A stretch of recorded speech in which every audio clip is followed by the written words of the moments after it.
Bienvenue à Question Directe qui reçoit aujourd'hui Maître François Serre. Maître François Serre, avocat à la Cour d'appel de Paris et l'un des avocats du président Hissène Habré. Maître François Serre, merci d'avoir accepté notre invitation. On a lu dans la presse sénégalaise une lettre ouverte adressée au président Macky Sall par rapport au procès d'Hissène Habré. Pourquoi cette lettre? Cette lettre, en fait, s'inspire d'un précédent avec beaucoup de modestie, c'est celui de l'affaire Dreyfus.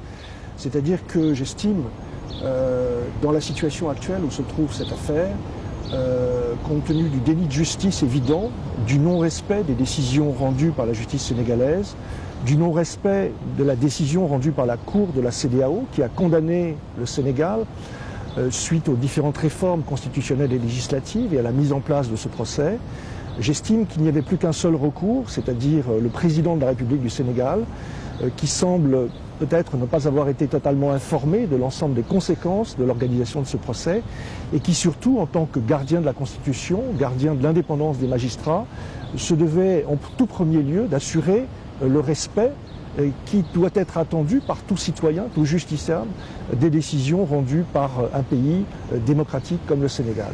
Donc ça a été pour moi un dernier recours, une forme d'appel au président pour lui demander de prendre ses responsabilités devant la conscience africaine, devant les Sénégalais, devant les Tchadiens, devant les peuples d'Afrique, pour lui dire pourquoi vous persistez dans cette décision de poursuivre un homme qui a été accueilli, réfugié politique dans ce pays, qui a toujours respecté les obligations du Sénégal et qui, en définitive, a accepté, suite aux plaintes déposées en 2000, le jeu judiciaire qui a rendu aujourd'hui à 12 reprises un verdict favorable au président Habré. Il faut vous dire qu'aujourd'hui, nous en sommes à 12 décisions entre les procédures pénales, les procédures d'extradition, les procédures d'expulsion et la justice rendue par la Cour de la CEDEAO, qui, encore une fois, le Sénégal fait partie de l'espace communautaire. J'espère qu'encore le Sénégal ne considère pas que son système judiciaire est au-dessus des obligations que lui impose la communauté.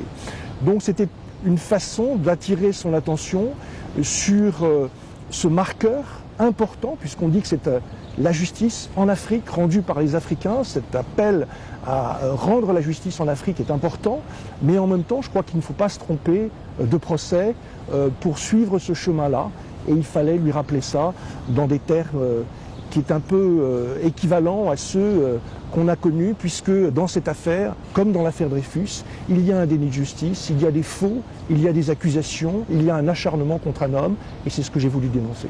Mais les juridictions sénégalaises disent qu'ils ont mis en place ce qu'ils appellent les chambres extraordinaires africaines pour être aux normes de standards internationaux, pour juger Hissène Habré, et qu'il y a des magistrats internationaux et sénégalais qui vont siéger dans ces chambres-là. D'accord. Alors, comme vous le savez, la Cour de la justice de la CEDEAO, elle a considéré que le système judiciaire sénégalais était en quelque sorte disqualifié. Ce n'est pas déshonorant, c'est simplement dire qu'à partir du moment où la justice sénégalaise a tranché, on ne peut pas la remettre en cause, y compris le président de la République, y compris une autorité comme la conférence des chefs d'État de l'Union africaine. La Cour de la CEDEAO, dans un souci d'équilibre, avait évoqué le fait que dans ce type d'affaires, en général, on aurait pu, à l'époque, réfléchir, et c'était peut-être l'objet du mandat, encore que le mandat disait très clairement il faut juger le président Hissène Habré devant la juridiction sénégalaise. On aurait pu réfléchir, je disais, sur la création d'une juridiction ad hoc. Mais ce n'est pas du tout cela le chemin qui est suivi par les juridictions, par les autorités sénégalaises. Une juridiction ad hoc suppose un curseur qui vérifie les événements dans le temps. On ne dénonce pas un homme à la vindicte publique. On a un procureur indépendant qui mène une enquête. Aujourd'hui, on n'a que des procureurs sénégalais. On a la défense qui reçoit l'aide et le soutien des Nations Unies éventuellement pour mener un travail de défense. Or, aujourd'hui, qu'est-ce que je constate? Je constate tout d'abord que chacun a vu dans la presse la nomination des magistrats. Il n'y a pas un Africain, il n'y a que les Sénégalais. Donc ça veut dire qu'aujourd'hui, le ministre de la Justice a mis en place un système. D'ailleurs, elle a très bien dit les choses récemment dans une interview à la presse. Elle a dit l'apport du Sénégal dans cette affaire, c'est le système judiciaire sénégalais. Donc en fait, elle remet en route le système judiciaire sénégalais et les premiers magistrats qu'elle fait nommer... Mais il est prévu quand même des magistrats africains qui vont siéger dans ces chambres-là, c'est prévu. Oui, bon, il y a quelques magistrats africains qui pourraient siéger en appel. mais je constate que ceux qui sont chargés de mener les enquêtes, qui sont chargés de conduire l'accusation, ceux qui sont chargés de conduire l'instruction, de statuer sur les appels de cette affaire en matière d'instruction sont tous sénégalais. Et que c'est ceux qui vont en fait conduire cette opération fondamentale qui est celle de la collecte des preuves à charge et à décharge. Certains d'entre eux d'ailleurs manifestement ont connu de cette affaire et donc on peut se poser la question de savoir s'ils ne sont pas déjà en conflit d'intérêts, ils ne se devraient pas démissionner. Mais je dis que donc on est en présence d'une ministre de la Justice qui en tant que ministre de la Justice est le patron du parquet, est le patron de la conduite de l'action publique. Et elle fait désigner les magistrats du siège. Il y a quand même quelque chose d'inconcevable, contraire à mon avis à la Constitution sénégalaise, de voir que la ministre... Mais c'est nommé par le Conseil supérieur de la magistrature. Par le président de la République. Par le président de la République. Oui, par la ministre. Oui, mais c'est ça le problème, c'est que la Constitution dit que c'est le président de la République qui nomme les magistrats. Aujourd'hui, le texte d'accord entre l'Union africaine indique que c'est la ministre de la Justice, par exemple, qui fait nommer par arrêté l'administrateur des chambres. C'est elle qui propose à la nomination ou fait nommer, je ne sais plus exactement les termes exacts, les magistrats du parquet comme les magistrats du siège. On n'est donc plus dans l'exercice du pouvoir exécutif au plus haut niveau de l'État. C'est la ministre de la Justice, qui est celle qui conduit l'action publique. On sait bien comment ça se passe au Sénégal, comme dans d'autres pays. Donc le fait qu'une seule personne qui conduit l'action publique désigne ceux qui vont juger et ceux qui vont agir pour construire les preuves éventuellement, constitue, de mon point de vue et du point de vue de l'analyse de la jurisprudence en matière de droits de l'homme, quelque chose d'invraisemblable. C'est-à-dire qu'on porte atteinte à l'indépendance et à l'égalité des armes qui doit conduire ce type de procès. Donc on vous avez des moyens de recours par rapport à ça aussi, au niveau de la Cour de la CEDEAO, si vous n'êtes pas satisfait. Il y a éventuellement des moyens de recours, bien sûr. Est-ce que vous allez les faire, ces moyens de recours? Bon, on verra bien. On verra bien. Pour l'instant, on constate la façon dont le comportement du gouvernement du Sénégal agit et viole chacun des éléments mis en place par la Cour de la CEDEAO. Je voudrais ajouter deux choses. Moi, ce qui me frappe dans cette affaire, c'est qu'il y a eu finalement deux fondements juridiques. Il y a eu le mandat qui disait il faut agir devant les juridictions sénégalaises, mandat de l'Union africaine. On se demande bien pourquoi on fait appel à l'Union africaine. Quelle mouche pique le président Habré devant la décision de la Cour de cassation sénégalaise d'aller voir une autorité politique qui n'a aucun pouvoir de justice. Et la Cour de la CEDEAO n'a pas manqué de le rappeler. L'Union africaine, la conférence des chefs d'État, n'est pas une autorité judiciaire. Elle n'a pas pouvoir d'administrer la justice. Sur la table de la conférence des chefs d'État, où siégeait Kadhafi, celui qui a été battu par Hissène Habré, où siégeait également Idriss Déby, celui qui finance aujourd'hui le procès, on vote. Il n'y a pas de dossier, il n'y a pas eu d'enquête. La Cour internationale de justice le rappelle. Il n'y a jamais eu d'enquête indépendante dans cette affaire. Donc en définitive, on prend une décision politique et on dit à tel État, vous allez juger telle personne. Mais relisez le traité de l'Union africaine. Il y a un accord entre l'État du Sénégal et l'Union africaine. Relisez le traité de l'Union africaine. La conférence des chefs d'État n'a aucune autorité pour donner un mandat et pour s'inscrire au terme d'un accord dans la création d'une juridiction. Ce qu'elle aurait pu faire à l'époque, comme ça a été fait pour le Rwanda ou comme ça a été fait pour le Cambodge, encore que c'était au niveau des Nations Unies, c'est de créer un tribunal ad hoc. On réfléchit beaucoup sur la création... On parle au Sénégal d'un tribunal spécial, hein, qui sera mis en place. On parle de ces chambres africaines dont j'ai expliqué la composition. Non, regardez, le code de l'organisation judiciaire, il a été modifié. On est au sein du système judiciaire sénégalais. On crée une nouvelle chambre auprès du tribunal de première instance de Dakar. Donc on est dans le système judiciaire sénégalais. Mais c'est un tribunal spécial qui va juger M. Habré. Hein? Mais c'est un tribunal spécial qui est au sein du système judiciaire sénégalais. Ce n'est pas un tribunal ad hoc international créé suite à un accord entre les Nations Unies et un pays comme le Cambodge ou le Rwanda qui avait souffert d'un certain nombre d'événements. Donc on est dans le système judiciaire sénégalais. Ce n'est pas un tribunal international et surtout ça l'est d'autant moins qu'enfin, qu'est-ce qu'avait dit la Cour de la CEDEAO? Vous ne pouvez pas pointer du doigt un homme. Vous pourriez réfléchir sur les événements de 82 à 90, pourquoi pas plus loin, entre 90 et 2013. Mais ce n'est pas ce qui se met en place. C'est-à-dire qu'on va juger une personne. On a face à face un homme et des plaignants. 7 au départ, pas 40 000, 7. Et dans cet espace-là, il n'y a rien d'autre. Il n'y a plus Kadhafi qui occupait jusqu'en 87 les 3/4 du Tchad, il n'y a plus Kamougué, il n'y a plus Acré, il n'y a plus Goukouni-Ouaddaï, tout disparaît. L'État tchadien disparaît. On a un procès surnaturel.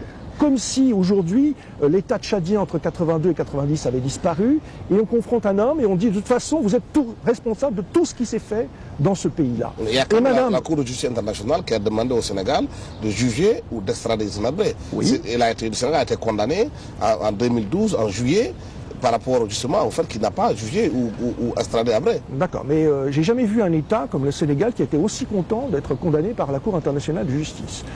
Je rappelle d'ailleurs que Macky Sall, avant même d'être condamné, comme vous le rappelez, dès le 12 avril, réclamait il faut juger, il faut juger, il faut juger. L'urgence dans laquelle se comporte le président Macky Sall dans cette affaire est quand même plus que surprenante. Le nombre de déclarations faites sur l'affaire Hissène Habré par Macky Sall depuis son élection est tout à fait invraisemblable, comme si c'était l'urgence, au milieu des inondations, des ruptures d'électricité, d'une mauvaise gouvernance judiciaire de l'ancien régime, de s'occuper en priorité de l'affaire Hissène Habré, dont je me demande si elle intéresse véritablement les Sénégalais, sauf à y voir le non-respect de la Teranga et des droits du réfugié politique. Que dit la Cour internationale de justice? Elle dit vous devez soumettre l'affaire aux autorités compétentes. Mais qu'est-ce qui a été fait en 2000? Qu'est-ce qui a été fait en 2000? La Cour de justice, d'ailleurs, ne dit pas ce que dit le mandat. Le mandat, d'une certaine manière, viole la Convention contre la torture, puisque le mandat dit faire juger, comme s'il était déjà, comme si des charges avaient été réunies. Chacun sait qu'il n'y a pas eu d'enquête. Ce qui veut dire que la Cour internationale de justice, à qui on a caché l'ensemble de ces décisions rendues au Sénégal, donc il y a eu un concert absolument, une mascarade totale devant cette Cour de justice, où on ignore tout, et les décisions rendues au Sénégal, il y a un accord qui vous permet, vous, en tant que défenseur d'Habré, d'aller au Tchad, d'enquêter totalement, toute liberté, pour apporter les preuves aussi que votre client est innocent. D'accord. Donc je reviens sur la Cour internationale de justice et je réponds à votre question après. Ce qui a été dit par la Cour internationale de justice, c'est que vous devez soumettre l'affaire à vos autorités compétentes. Qui c'est l'autorité compétente? C'est le parquet. Le parquet qui peut constater un obstacle juridique, une prescription, l'aspect politique d'un certain nombre de plaintes. Je ne fais que reprendre le parquet de Dakar en 2000. Que disait le parquet de Dakar en 2000? Absence de responsabilité personnelle d'Hissène Habré, prescription, manifestement volonté politique d'un certain nombre de plaignants. Donc, je veux dire, le parquet sénégalais, l'autorité de poursuite avait déjà jugé ça. Donc la Cour internationale de justice dit, on va rebattre les cartes, on va réessayer encore une fois. Enfin, écoutez, c'est pas sérieux, je ne comprends pas comment ces magistrats... Parce qu'il y a quand même l'évolution aussi du droit international par rapport à ces questions bien précises. Aujourd'hui, si le droit dit que le Sénégal ne peut pas juger Habré, qu'il doit être extradé, il y a quand même, on a vu la CPI, où les dirigeants africains ont été jugés, où les Africains eux-mêmes sont toujours plaints que des dirigeants africains soient extradés et jugés à l'extérieur. Pourquoi pas chez eux? Bon, alors, encore une fois, vous me posez toujours la même question. Moi, je vous réponds toujours que Hissène Habré a déjà été jugé. J'explique ça, parce que je pense qu'il faut faire un effort de pédagogie là-dessus. Juger, c'est pas forcément un cirque. On n'est pas à Rome, et il ne s'agit pas de pointer du doigt comme ça ou comme ça pour dire au milieu d'un hurlement de foule, voilà, il est coupable, il est condamné ou il est acquitté. Un jugement, ce sont des règles de procédure. Et le code de procédure pénale, c'est la liberté des individus contre l'arbitraire du pouvoir. Qu'est-ce qui a été fait? À partir du moment où on met en œuvre une procédure, ce n'est pas nous qui l'avons mis en œuvre cette procédure, ce sont les plaignants. Le parquet du Sénégal a suivi et la Cour d'appel du Sénégal a tranché cette affaire. Est-ce qu'il y a jugement? Bien sûr qu'il y a jugement. On appelle ça, en droit français, une ordonnance de refus d'informer. Il y avait des obstacles juridiques au jugement d'Hissène Habré. Et, curieusement, le président de la République du Sénégal à l'époque dit, bon, d'accord, mais ça, on va quand même soumettre l'affaire à l'Union africaine. Ces ordonnances de refus d'informer, elles ont l'autorité de la chose jugée. La Cour de la CEDEAO l'a confirmé après une analyse des jurisprudences nationales de tous les États. Donc, vous pouvez dire oui, l'impunité, etc., etc. Il y a une partie qui a gagné ce procès et il y a une partie qui l'a perdu. Et ce n'est pas cette partie-là qui a gagné ce procès qui l'avait initié. Respectons les décisions de justice. Qu'est-ce que vous voulez? Humilier la Cour de cassation du Sénégal? Aujourd'hui, le président honoraire de la Cour de cassation, vous avez lu les articles qu'il a fait dans la presse? Il dit le processus mis en œuvre à terme de ce mandat et le processus mis en œuvre par Mme Touré est inconstitutionnel. Il est illégal. Le président honoraire de la Cour de cassation, de la Cour suprême du Sénégal dit la même chose. On doit oublier aussi les victimes de cette affaire de Hissène Habré. Est-ce que les morts pendant tout ce temps-là, on les met où? On pense à eux? Non. Alors, bien sûr, je pense qu'il faut avoir une vue équitable là-dessus. Et je voudrais dire un mot sur ce qui se passe au Tchad, pendant ces années-là, entre 82 et 90. Hissène Habré est le président de la République du Tchad. Qu'est-ce que la République du Tchad à l'époque? Hissène Habré était sûrement le président à N'Djamena. Il n'était pas président au nord. Jusqu'en 87, Hissène Habré, jusqu'à ce qu'il batte les armées libyennes, jusqu'à ce qu'il libère son territoire, dans ce mouvement d'indépendance qui a été la conduite de toute sa vie, au prix du sang des patriotes tchadiens, les responsabilités des hommes qui ont tué, massacré, violé au nord du Tchad, dans la bande d'Aouzou, est-ce qu'on va les mettre en cause? Quand Mme Touré dit oui, mais en fait on va juger tous les crimes, c'est-à-dire qu'on sait très bien qu'on ne veut juger qu'Hissène Habré. Dans la partie est du Tchad, dans la partie sud du Tchad, vous pensez qu'Hissène Habré contrôlait l'ensemble de ce qui se passait? Il est le président du Tchad aussi. Vous avez, mais vous dites qu'il était président du Tchad. Comprenez bien que le Tchad, entre 82 et 90, était confronté à une guerre civile interne, à des rébellions. Personne ne dit qu'il n'y a pas eu de mort. Regardez ce qui se passe au Soudan, regardez ce qui se passe au Congo, etc. Il y a un certain nombre de guerres internes et plus une guerre internationale. Donc il n'est pas question pour nous de dire qu'il n'y a jamais eu de mort. Mais la question n'est pas là. On parle de torture, on parle de crimes contre l'humanité. Entre une guerre civile qui a lieu dans un État et moi, ce qui me paraît aussi très choquant, c'est que, encore une fois, essayons d'élever le débat. On m'a transmis il y a à peu près 2 ans un projet de création d'une cour pénale continentale. Elle visait à introduire au niveau de la cour de Tanzanie la possibilité d'une chambre extraordinaire africaine qui aurait pour objet de punir, enfin en tout cas de poursuivre les chefs d'État, y compris en exercice, y compris pour crimes économiques, pour corruption, et y compris donc alors qu'ils sont en exercice, donc ne pouvons pas soulever leur immunité. Qu'est devenu ce document? L'Union africaine ne veut pas de tribunal ad hoc, elle ne veut pas de tribunal international. Elle passe son temps à critiquer la Cour pénale internationale, mais elle n'a pas voulu. Elle avait le choix en 2006. Les éminents juristes africains qui ont réfléchi avaient proposé 2 solutions. Le Tchad, impossible, le Sénégal, pourquoi pas, et pourquoi pas un tribunal ad hoc. Elles n'en ont pas revu. C'est-à-dire que quand la Cour de la CEDEAO en 2010 réfléchit, vous auriez pu créer un tribunal ad hoc pour enquêter sur tout le monde. Elle ne fait que reprendre ce qu'avaient réfléchi les éminents juristes africains. Or, l'Union africaine n'en a pas voulu. Et aujourd'hui, le Sénégal se trouve confronté à un imbroglio judiciaire absolument invraisemblable qui, à mon avis, est susceptible véritablement, dans la situation actuelle, où je vois bien qu'on réfléchit sur les questions des biens mal acquis, de créer des dommages collatéraux. Quand je suis à Dakar il y a 1 mois et que j'entends dire que celui qui a libéré son pays, qui a libéré la bande d'Aouzou, va être jugé ici, alors que le président Tambalbaye avait apparemment, je ne sais pas, vendu, on vend sa terre en Afrique, on vend les gens qui vivent sur cette terre pour 23 milliards de francs CFA que l'on retrouverait dans les immeubles construits autour de la place de l'Indépendance. Ça va faire réfléchir beaucoup de gens. Le procès Habré, c'est une bombe à retardement sur la façon dont se sont comportées les élites africaines. Et je pense qu'il y a de quoi s'interroger pour la société civile sénégalaise, pour la jeunesse africaine qui s'intéresse à la justice, mais pas de mettre en place un procès manifestement illégal dans des conditions... Madame Jacqueline Moudena, le président de l'association tchadienne pour la promotion et la défense des droits de l'homme, avocate des victimes de Hissène Habré. Et elle dit dans un document, dans une lettre à laquelle elle a répondu, à laquelle vous avez écrit, que Hissène Habré est accusé d'avoir créé la fameuse direction de la documentation de la sécurité de la DSS. Et c'est lui-même qui donnait directement les ordres selon cette dame-là. Et qu'aujourd'hui, il y a eu des preuves qui montrent que Hissène Habré était principalement attributaire des ordres qui venaient de cette direction de la documentation de la sécurité.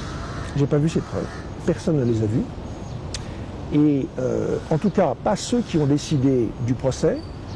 Elle n'était pas jointe à la plainte sur laquelle le Sénégal a statué. Elle n'était pas sur le bureau de l'Union africaine.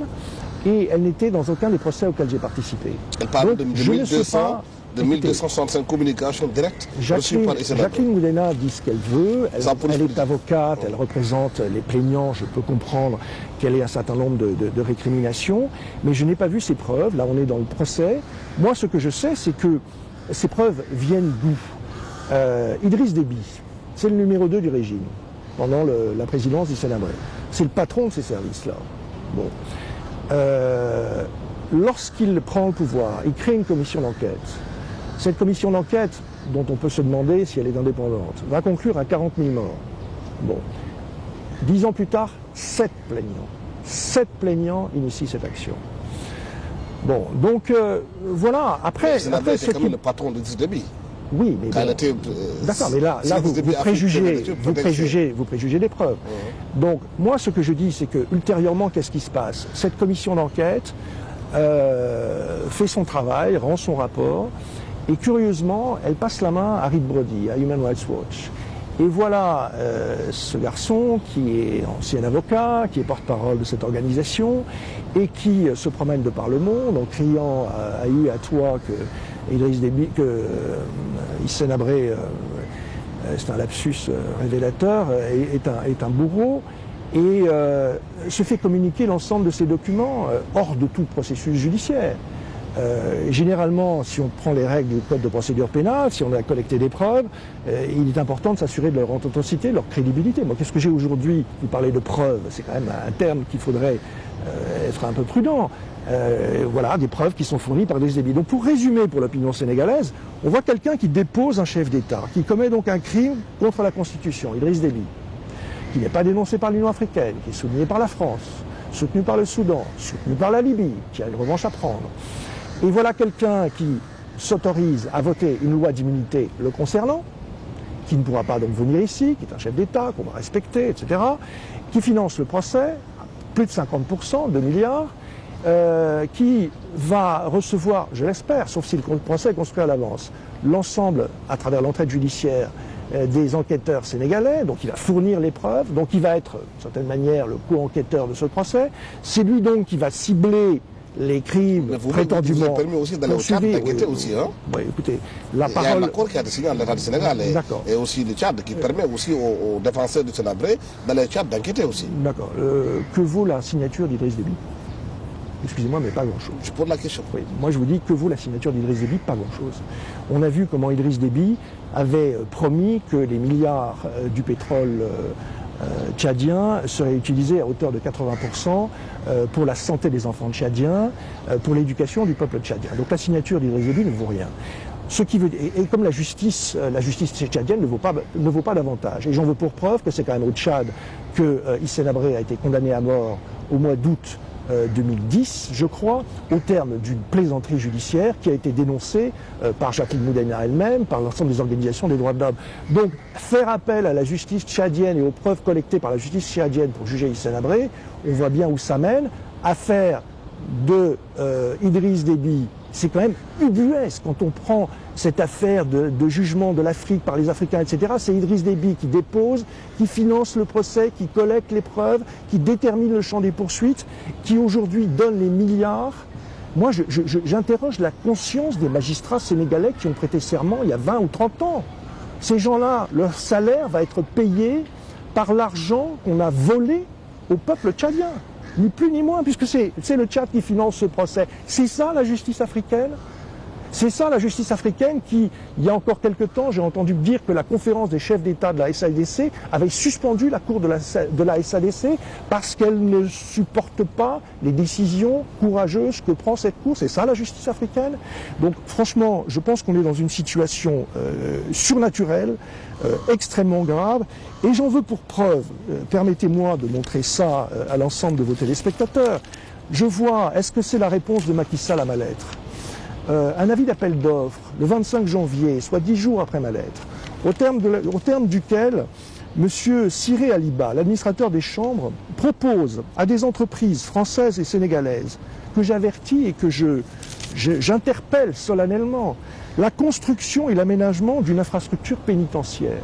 Non seulement on juge un homme, mais on construit déjà en 2003, alors qu'aucun juge n'a enquêté, alors qu'ils viennent à peine d'être désignés, alors qu'on n'a pas collecté des preuves, on construit une prison. Pourquoi? On va construire une prison de 3 mètres carrés? Non, on va construire une infrastructure pénitentiaire. Pourquoi?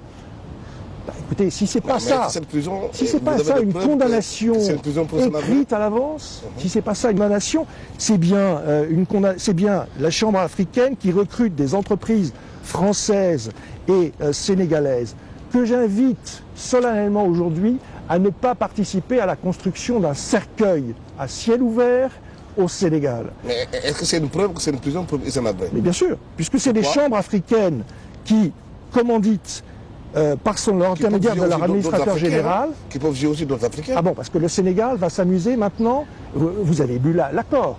L'accord dit qu'une fois que Hissène Habré sera jugé, on ferme la boutique. Donc en fait, on sait très bien, il y a 4 milliards, Monsieur Diop, il y a 4 milliards pour juger cette affaire. On sait très bien que ça ne sert qu'à juger Hissène Habré. Le fait qu'on dise ici qu'on va juger les faits commis entre 82 et 90, c'est un mensonge commis par Madame Touré, puisqu'elle sait très bien qu'elle n'a pas l'argent, et je ne sais même pas si elle a encore réuni les 4 milliards, pour juger Hissène Habré. J'ajoute que, puisqu'elle s'intéresse au bien mal acquis, moi je lui fais un appel solennel. Apparemment, le Tchad a déjà versé 2 milliards de francs CFA à l'époque d'Abdoulaye Wade. Transparence. Que Madame Touré, demain matin, explique au peuple sénégalais, puisqu'elle s'intéresse au bien mal acquis, à qui ont été distribués les 2 milliards de francs CFA. L'État sénégalais a versé 1 milliard de francs CFA entre 2008, date de le vote des lois, et 2012. Qu'est-ce qui est devenu cet argent? Qui a été payé avec cet argent? Et j'ajoute... Vous dites que les Tchadiens ont versé 2 milliards au Sénégal au temps de Abdoulaye Wade? C'est ce qui a été annoncé. Écoutez, j'ai les preuves. C'est ce qui a été annoncé dans la presse. Je ne vais pas vérifier, je ne vais pas demander à Idriss Déby les preuves de ce qu'il affirme lui-même. J'ajoute un fait qui me paraît encore plus grave. C'est que, et qui montre la façon dont cette affaire est conçue entre les mains et par la volonté de Madame Touré. Le 22 août, je ne sais pas si vous étiez présent, elle a fait une grande conférence de presse. On l'a vu signer un accord entre elle-même, représentant le gouvernement du Sénégal, et Robert Dossou, qui est, comme vous le savez, un avocat d'affaires béninois, mais qui est devenu président entre-temps du Conseil constitutionnel. C'est cet accord signé le 22 août. Apparemment, on m'a dit, la télévision les montre en train de signer cet accord, le 22 août. Les journalistes que j'ai interrogés, qui m'ont parlé, m'ont dit que quand ils ont été voir Madame Touré, cet accord n'était pas prêt. Personne n'a eu cette documentation. On lui a dit non, on est encore en train de fignoler les choses. Donc vous êtes avocat, vous avez le droit à cet accord si vous le demandez. D'accord. Mais justement, le 23 août, un jour plus tard, j'ai pu obtenir une copie de cet accord. Donc j'ai cet accord. Et j'en ai la preuve et j'ai tous les moyens de protéger. Cet accord dit un certain nombre de choses sur lesquelles je vais revenir dans un instant. Ultérieurement, on a maintenant le document officiel, celui qui apparemment a été transmis au Parlement du Sénégal.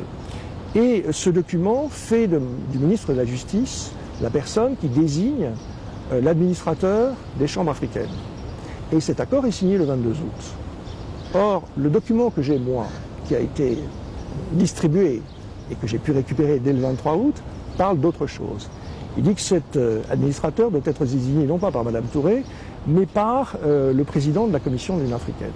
Donc je dis qu'aujourd'hui, je dis vraiment les yeux dans les yeux, que l'accord international qui permet de juger quelqu'un au nom de l'Afrique est un faux authentique.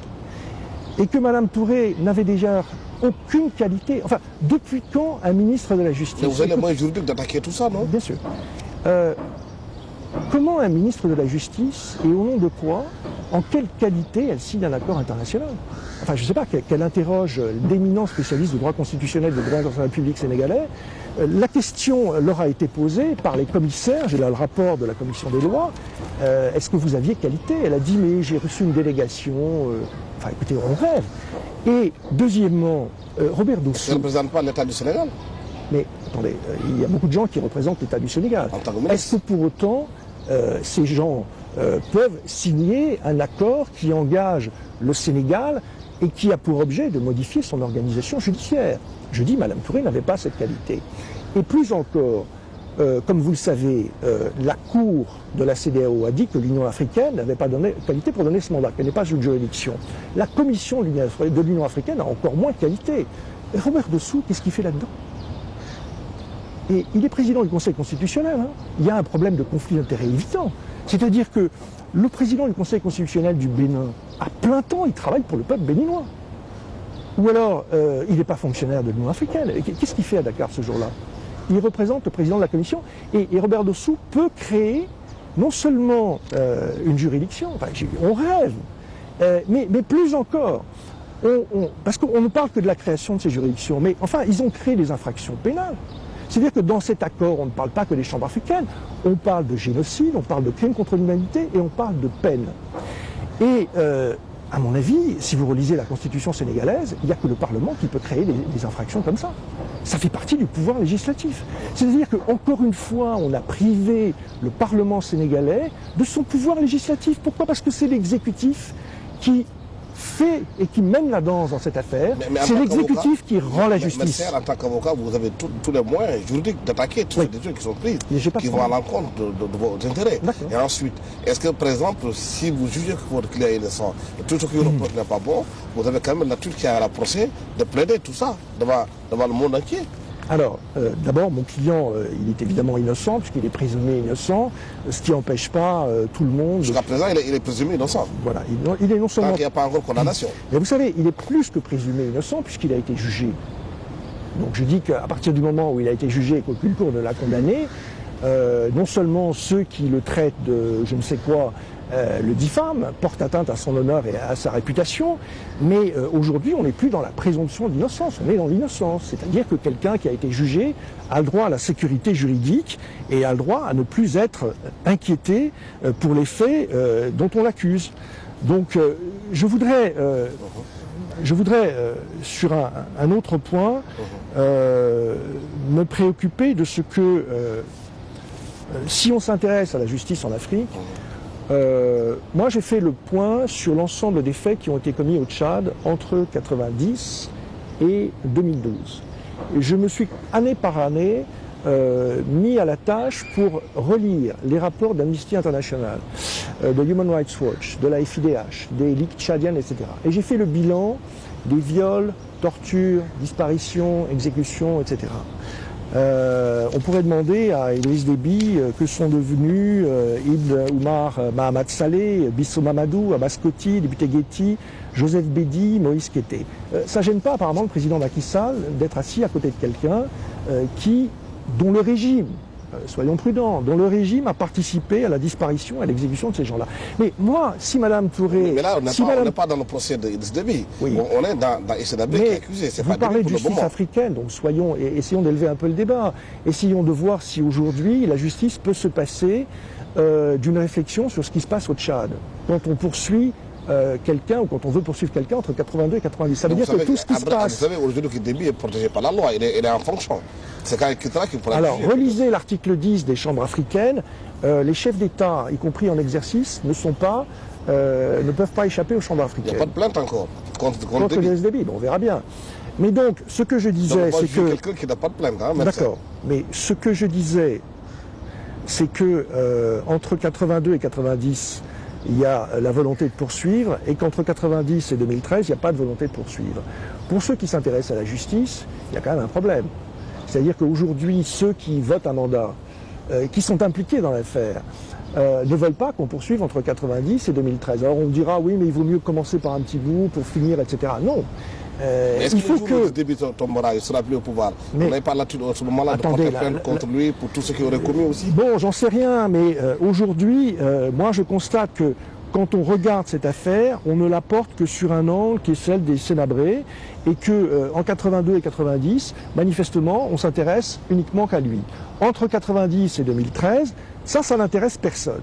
On nous parle de justice internationale, on nous parle de justice africaine, on nous parle de justice rendue par des Africains. Entre 90 et 2013, ça n'intéresse personne. Pourquoi? Je voudrais bien y trouver la légitimité de Mme Touré dans son action, de Human Rights Watch, qui se tait en définitive sur le Tchad. Parce que Reed Brody dit à plusieurs reprises, mais finalement c'est plus libre, ils sont plus libres aujourd'hui. Enfin, c'est indigne de dire ça.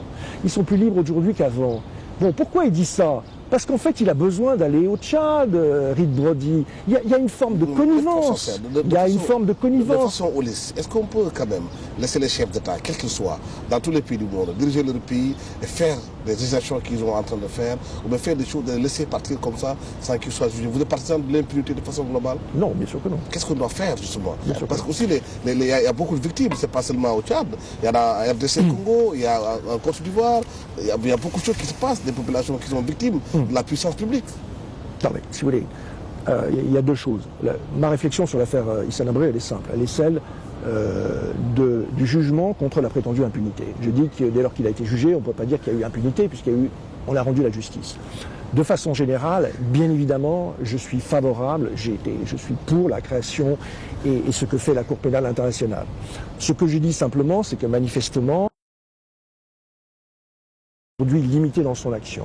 Pourquoi ? On dit qu'elle ne s'intéresse qu'à l'Afrique, etc. Bon, en fait, il y a un problème fondamental qui est ce qu'un certain nombre d'États n'ont pas ratifié le traité, que donc on ne peut pas les poursuivre. Moi j'ai essayé de poursuivre l'Algérie, l'Irak, etc. C'est pas possible. Ne parlons pas de la Russie, de la Chine et des États-Unis.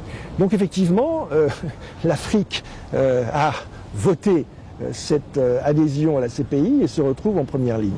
Donc c'est un problème. Maintenant, il y a sûrement matière à réformer les choses pour faire en sorte que le Conseil de sécurité ne soit plus le facteur bloquant. On peut peut-être donner davantage de pouvoir à l'Assemblée générale, on peut peut-être renforcer les pouvoirs du procureur, lui donner le droit et l'autonomie nécessaire pour engager des actions, on peut peut-être donner plus de droits aux victimes, etc. etc. Et donc, à mon avis, si on doit aller vers le sens d'une plus grande justice internationale, il faut aller dans ce sens-là. Pourquoi créer une cour pénale continentale africaine ? Franchement, si on crée une cour pénale continentale africaine, on va en créer une Asie, une en Europe, etc. etc. Donc on vide le système de tout son intérêt. Et surtout, dans l'état de la gouvernance actuelle de l'Afrique, on peut s'interroger sur le processus de désignation des magistrats africains qui vont siéger dans cette cour et qui vont poser problème. On voit comment se comportent les chefs d'État de la SADC avec la cour. Donc je pense que, et ça va de soi, je ne suis pas pour l'impunité, je suis pour la poursuite des crimes, mais moi ce que je constate, c'est malheureusement, ceux qui veulent juger au nom de l'Afrique, aujourd'hui, ils laissent passer entre les mailles du filet Mugabe au Zimbabwe, le Soudan, le président du Rwanda, le président du Congo, et je ne parle même pas des crimes économiques. Donc chacun sait en définitive, si on veut pousser la réflexion, que ces crimes économiques et particulièrement la corruption, je travaillais récemment avec Transparency International sur ce sujet, c'est le cœur en fait des crimes contre l'humanité, c'est en fait la base même sur laquelle, à force de pomper les ressources, on crée des conflits et on est poussé vers la commission de crimes contre l'humanité. Donc je pense qu'il y a une réforme... Il y a toujours le syndicat des chefs de l'Afrique, entre guillemets, qui prospère, ils s'autoprotègent entre eux, c'est ça? Oui, il y a le syndicat des chefs d'État et puis il y a surtout aussi, on le voit, l'implication des sociétés internationales. C'est-à-dire que manifestement, les chefs d'État, avant de commettre ces crimes, ils gèrent leur pays dans des conditions qui posent des problèmes en termes d'utilisation des ressources nationales pour la satisfaction des droits des citoyens, des droits à la santé, des droits à l'éducation, etc. Donc en définitive, ces gens-là ne veulent pas être jugés et donc ils veulent toujours échapper à la justice. Et ce que je disais, c'est que manifestement un certain nombre de sociétés internationales et de banques internationales sont le réceptacle de ces fonds volés, participent assez souvent dans différents pays à la commission de ces crimes contre l'humanité et qu'il faudrait également porter le fer devant la justice de ces pays étrangers. Maître François Serre, il y a aussi l'actualité au Sénégal, c'est les biens mal acquis. Vous le savez, il y a une enquête qui est ouverte un peu partout, une plainte déposée à Paris par des avocats contre les ex-membres de l'ancien régime. Quelle analyse faites-vous de cette affaire de biens mal acquis? Bon. Je pense que ça va être un test pour le gouvernement sénégalais, puisque chaque fois qu'il y a, je crois que le président Wade avait aussi essayé de faire un audit, et voilà, il n'en est pas sorti grand-chose, si ce n'est que lorsque l'autorité de régulation des marchés publics a véritablement réalisé des audits, on a vu les contre-coups en termes de modification du code des marchés publics et d'attaques portées contre les représentants de la société civile au sein de l'autorité de régulation des marchés publics. Donc aujourd'hui, on lance cette affaire. Je constate d'ailleurs que immédiatement, on exclut, non pas suite à un processus judiciaire, mais on exclut par décision politique la responsabilité du président Wade. On s'interroge sur les conditions dans lesquelles son fils va être poursuivi, que manifestement on s'intéresse davantage à des deuxièmes couteaux. Donc là aussi, la société civile sénégalaise pourra s'interroger et interroger ceux qui ont reçu les fonds de la bande d'Aouzou, comme ceux aujourd'hui qui pourraient ne pas être poursuivis. Donc je pense que c'est un test pour le gouvernement, on va voir. Et ce qui sera intéressant surtout, puisque Mme Touré s'occupe beaucoup de cette affaire, c'est où le curseur va être placé. Parce que les biens mal acquis aujourd'hui, tout le monde en est le receleur. Donc à partir de quel moment on va considérer que l'infraction a été commise? En 2008, en 2006, en 2000 ou auparavant? Donc en définitive, si on met le curseur en 2000, il y a des gens qui pourraient avoir des inquiétudes. Est-ce que Mme Touré va avoir la possibilité de mettre en cause, y compris des gens avec qui, très probablement, elle vit tous les jours et elle exerce le pouvoir tous les jours? Donc je pense que là aussi, on va voir comment le gouvernement sénégalais gère cette affaire. Je constate déjà qu'elle échappe un peu à la justice par des décisions qui aujourd'hui font qu'on applique les règles d'immunité contre un chef d'État, donc l'immunité constitutionnelle vis-à-vis du président Wade. Donc manifestement, on applique la Constitution, on applique les règles d'immunité, et en revanche pour Hissène Habré, alors que, comme vous le savez, la justice sénégalaise a évoqué également ces règles d'immunité en application de la jurisprudence hiérodien de la Cour nationale de justice, on ne l'applique pas. Donc là aussi, on ne comprend pas, il y a deux poids deux mesures, décision favorable pour le président Wade, décision défavorable. C'est toujours Macky Sall qui décide. Et ce n'est pas la justice sénégalaise. Je pense que ce n'est pas un bon exercice et ce n'est pas une bonne leçon et ce n'est pas une bonne image que le pouvoir exécutif sénégalais donne à sa jeunesse. Maître François Serre, beaucoup estiment qu'aujourd'hui, avec l'acquis des biens mal acquis, il est très facile d'aller récupérer l'argent et de ramener et l'investir au Sénégal. Est-ce que c'est très facile de le faire? Bon, la loi, pour autant que je la connaisse, sur l'enrichissement illicite au Sénégal, comme dans d'autres pays, prévoit que c'est celui qui est accusé d'être l'auteur de biens mal acquis de rapporter la preuve de l'origine légitime de sa fortune. Donc, en définitive, le procès est assez facile, puisqu'on mesure assez rapidement l'écart entre les comptes bancaires, les moyens, les voitures, les véhicules, les maisons, même si elles sont entre les mains de tierces personnes, donc c'est ça qui peut poser problème, mais elles sont sous leur contrôle. Donc cette preuve doit être rapportée par celui qui est accusé.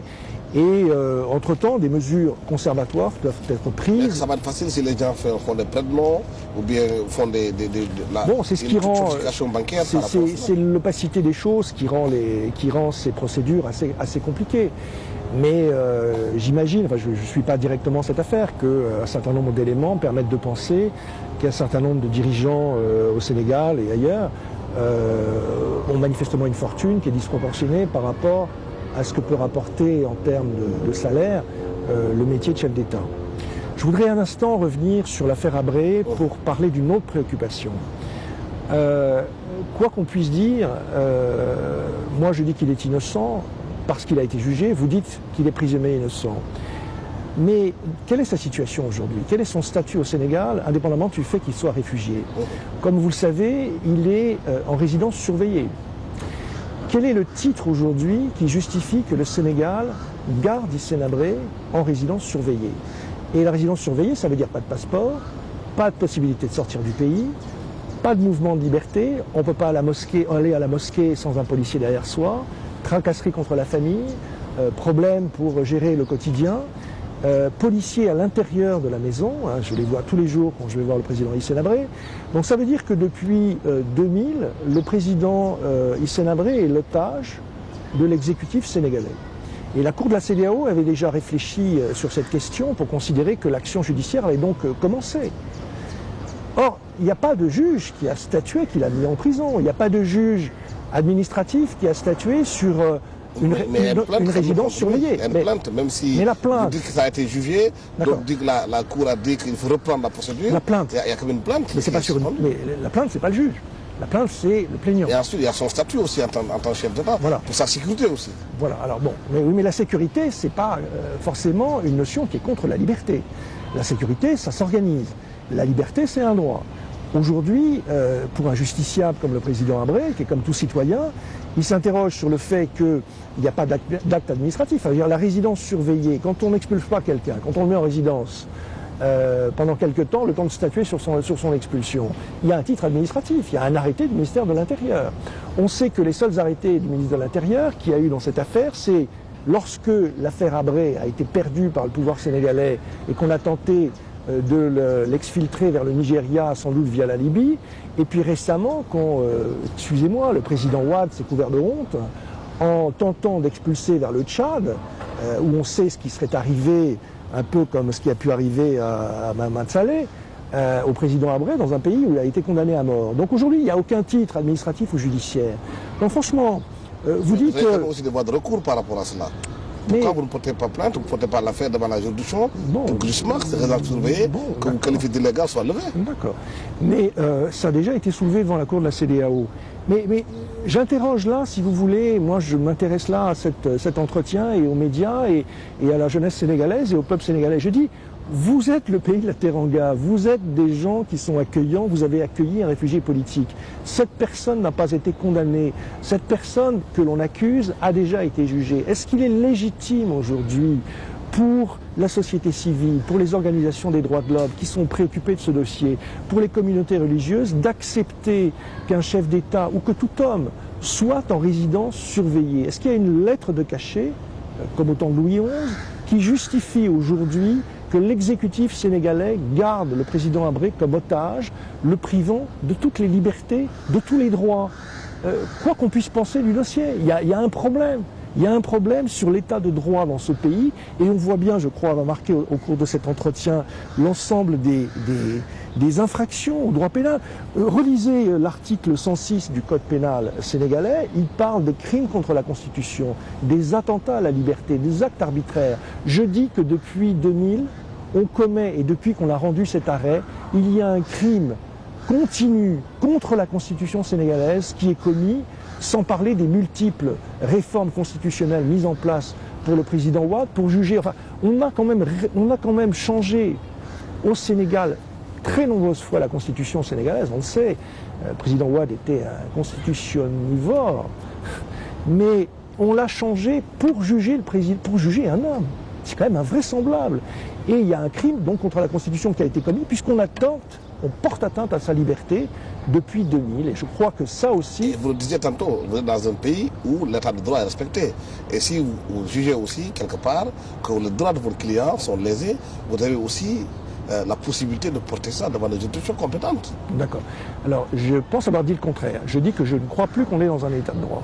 Ah oui? Je pense qu'aujourd'hui, compte tenu du fait que, si vous reprenez la chronologie des événements, le président de la République ne respecte pas la décision de la Cour suprême, va devant une autorité politique, obtient un mandat, réforme le code pénal. C'est-à-dire que... attaqué, hein, non? C'est-à-dire, mais ça a été attaqué puisque la Cour de la CEDEAO l'a condamné. Est-ce qu'un État de droit est un État qui est condamné pour violation des droits de l'homme par la Cour de la CEDEAO? C'est quand même un premier marqueur. C'est le Sénégal qui a été condamné, mais en fait c'est le président Wade qui a été condamné. C'est l'ensemble des démarches. Et la Cour de la CEDEAO, elle a condamné la réforme du code pénal, la réforme du code de procédure pénale, la réforme de la Constitution. L'ensemble de ces réformes ont été condamnées. Donc il y a un problème au niveau de l'état de droit. Aujourd'hui, on crée des juridictions par le fait d'un ministre de la Justice qui n'a pas qualité, d'un Robert Dossou qui n'a pas qualité. On viole la décision de la Cour de la CEDEAO. Manifestement, on veut juger quelqu'un en finançant un procès par celui qui l'a déposé. À 50% aujourd'hui, c'est Idriss Déby qui fait dans ce procès. Est-ce que ça, c'est un état de droit? Pour répondre quelque part aux standards internationaux, c'est ce qui a été dit oui, dans le débat. D'accord. Parce que la Cour de justice internationale avait demandé au Sénégal, avait condamné le Sénégal pour qu'il respecte les standards internationaux. Elle a demandé au Sénégal soit d'extrader Sénabré ou de le juger. Alors, la Cour internationale de justice a justement considéré qu'il ne fallait pas extrader Sénabré. La demande de la Belgique a été rejetée. De le juger. La Belgique, comme vous le savez, a un passé particulièrement honorable en Afrique, et la Belgique a été déboutée. Et ce qu'a dit la Cour internationale de justice, c'est simplement de porter l'affaire devant les juridictions compétentes pour l'exercice de l'action pénale, c'est-à-dire qu'on saisit le parquet. Et moi je dis à la Cour internationale de justice, comme vous le savez, les citoyens n'ont pas le droit d'être devant la Cour internationale de justice, puisque ce n'est pas une Cour des droits de l'homme. Bon, et manifestement, la Cour internationale de justice viole les conventions internationales des droits de l'homme, puisqu'elle ne respecte pas la décision de la Cour de la CEDEAO. J'ajoute que aujourd'hui, on est quand même, puisque vous parlez de justice, moi ce qui me préoccupe, c'est que le Tchad va être très impliqué. Hein. J'ai là un document qui a été relevé sur le net et qui fait du président Déby quelqu'un qui va être au cœur de l'exercice de cette justice. Or, je vois que le commandant du groupement blindé et son fils, je parle du Tchad, le directeur adjoint de cabinet civil à la présidence, le directeur général des projets présidentiels, le chef d'état-major, le fournisseur des marchés gré à gré à la présidence, le trésorier payeur général. Il y a une liste de 25 personnalités. Voilà, c'est une famille au concept sicilien du terme, qui gère le Tchad, qui va rendre la justice dans cette affaire. Et je demande au Sénégal de ne pas mettre les pieds, et je demande au peuple sénégalais d'interroger son pouvoir et de ne pas mettre les pieds de là-dedans. On ne peut pas accepter... Mais le procès se déroule au Sénégal, pas au Tchad. Le procès se déroule au Sénégal, mais il y a un acteur fondamental dans ce procès qui est manifestement le Satan de cette affaire. Celui qui dirige tout, celui qui a organisé tous les complots, celui qui l'a dépossédé du pouvoir, celui qui finance le procès. Enfin, je veux dire, une justice est une justice indépendante, c'est une justice qui vaut pour les citoyens, qui est équitable. Mais au Sénégal, vous avez tout le droit aussi d'exercer votre droit à la défense. Mais j'espère que les avocats ont le droit encore d'exercer, comme vous le dites, le droit à la défense. Ce que je dis, c'est qu'à partir du moment, comme vous l'avez compris, Madame Touré nomme les magistrats du siège comme du parquet, je m'interroge sur l'indépendance des magistrats. Quand je sais qu'en définitive, toute cette affaire est préparée par un comité administratif, en amont de ces juges, que j'ai rencontrés à plusieurs reprises, de fonctionnaires payés par l'État du Sénégal, qui réfléchissent sur l'organisation de ce procès, qui rédigent les statuts, qui collectent des preuves, etc., etc. Donc ça veut dire qu'en amont de cette affaire, il y a des fonctionnaires de l'État sénégalais condamnés pour violation des droits de l'homme qui préparent ce procès. Or, le procès, c'est l'affaire de la justice, c'est le pouvoir judiciaire. C'est pas la ministre de la Justice, le pouvoir judiciaire.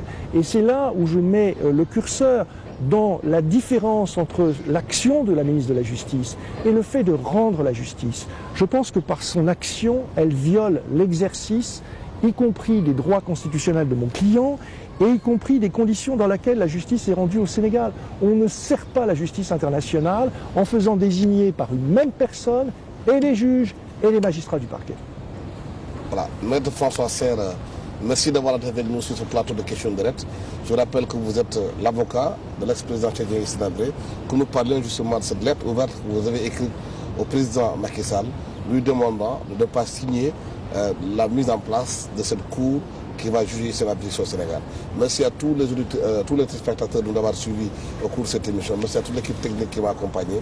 Merci aussi au méridien président de nous avoir prêté ces jardins. Merci, au revoir.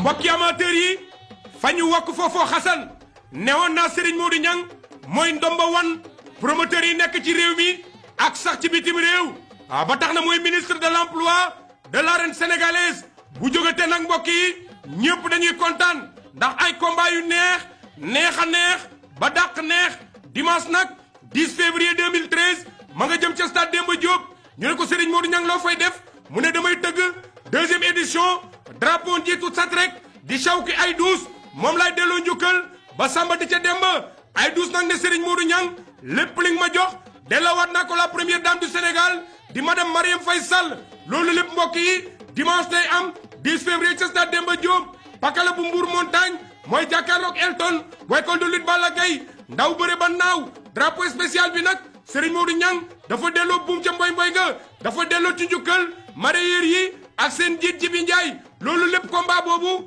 mooy dox ci diggante Alioune Diop bu Lamsar ak Tyson gén gi néew bu Mbour montagne Modou Dia bu Yoff di jàkkaarloog Jet Li bu Géejawaay mbooloo africain bu benn barak mooy laale ak Boy Nar numéro 2 bu Jali Birama Thior Boy Jolof bu les Tigres di laale ak Zazu bu Lamsar Ronaldinho di xale bi nga xam ni buy ñëw ba lay indaale ci lamb ji nekk ca Guy Murid Rufisque mooy jàkkaarloog Naas bu jàmm gën si Kambaaw kon nag mbokk yi rendez-vous bangoog 10 février ca stade Demba Diop Serigne Modou Niang nag ne dafa yombal billet yi lool ndax moom rek mooy tëgg amateur yi dugg seetaan lamb mu teel a sotti billet yi yomb découverte bi 1000 francs la couverte bi 2500 annexe lose 5000 francs kon nag mbokk yi bu leen ko kenn nettali deuxième édition drapeau PDG bu Satrek di Chawki ay douce mu darajaale ko première dame du Sénégal 10 février lay am ca stade Demba Diop Pakala ak Elton ndaw bëri ba naaw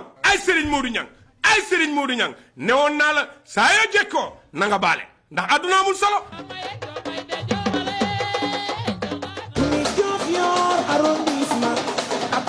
ñëwaatal ku la ko wax rek xamal ne ñëw bu njëkk baa neex bawol bu mag bi Assane Ndiaye borom bawol production ñëwaat na samedi fukki fan ak juróom benn ci weeru février atum 2013 ma nga jëm ca stade Iba Mar Diop mu di lamb ju mag première édition drapeau Salif Keita responsable politique bu APR di doomi Dakar Plateau combat boobee kan ak kan la Assane Ndiaye borom bawol production nañu diggante Malaw Seras lay doon bu Pikine Falay Balde ak Siteu mi nga xam ne mooy phénomène Lansar Siteu mi nga xam ne bu jugee Ndakaaru gi yëpp jug topp ko ndax bari ay soppe Assane Ndiaye waa Bawol production nañu li leen yitteel leen dong la moo di lu bégal amateur yi moo tax it dana am ay combat spécial ñu jagleel ko première édition drapeau Pape Samba Ndir responsable politique la di doomu Médina bu kenn du laajteeti combat ya di dox diggante feu rouge bu Bosco Sow ak Lay Pythagore bu Rock Énergie am na it yeneeni combat wulli numéro 2 bu écurie Bawol dana laale ak Oña bu école de lutte Abib Ndiaye Libidor bu écurie Ngunjaan dana fa laale ak Boynar Fall numéro 2 Lay Soppe bu école de lutte Bada Dione di laale ak Thier bu sakku xam-xam sponsor yi ne Assane Ndiaye ak Bawol production kenn musta gis ganaar guy xëy di topp kay taxani ba fa kay wali